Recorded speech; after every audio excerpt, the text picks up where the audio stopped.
زہرا نے بہت دن سے کچھ بھی نہیں لکھا ہے، حالانکہ دریں اثنا کیا کچھ نہیں دیکھا ہے، پر لکھے تو کیا لکھے اور سوچے تو کیا سوچے، کچھ فکر بھی مبہم ہے، کچھ ہاتھ لرزتا ہے۔ بوڑھی بھی نہیں اتنی اس طرح وہ تھک جائے، اب جان کے اس نے یہ انداز بنایا ہے، ہر چیز بھلاوے کے صندوق میں رکھتی ہے، آسانی سے جینے کا اچھا یہ طریقہ ہے۔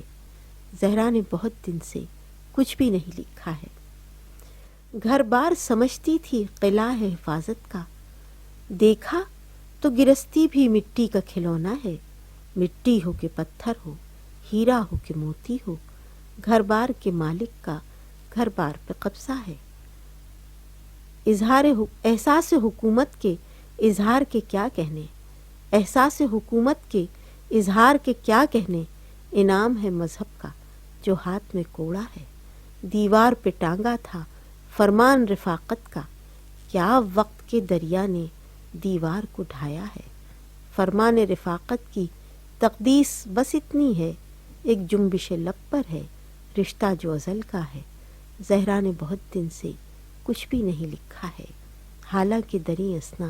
کیا کچھ نہیں دیکھا ہے۔ دو بیٹوں کو کیا پالا، ناداں یہ سمجھتی تھی، اس دولت دنیا کی مالک وہی تنہا ہے، پر وقت نے آئینہ کچھ ایسا دکھایا ہے، تصویر کا یہ پہلو اب سامنے آیا ہے، پڑھتے ہوئے بچوں پر کھلتی ہوئی دنیا ہے، کھلتی ہوئی دنیا کا ہر باب تماشا ہے، ماں باپ کی صورت تو دیکھا ہوا نقشہ ہے، دیکھے ہوئے نقشے کا ہر رنگ پرانا ہے۔ زہرا نے بہت دن سے کچھ بھی نہیں لکھا ہے، حالانکہ دریں اثنا کیا کچھ نہیں دیکھا ہے۔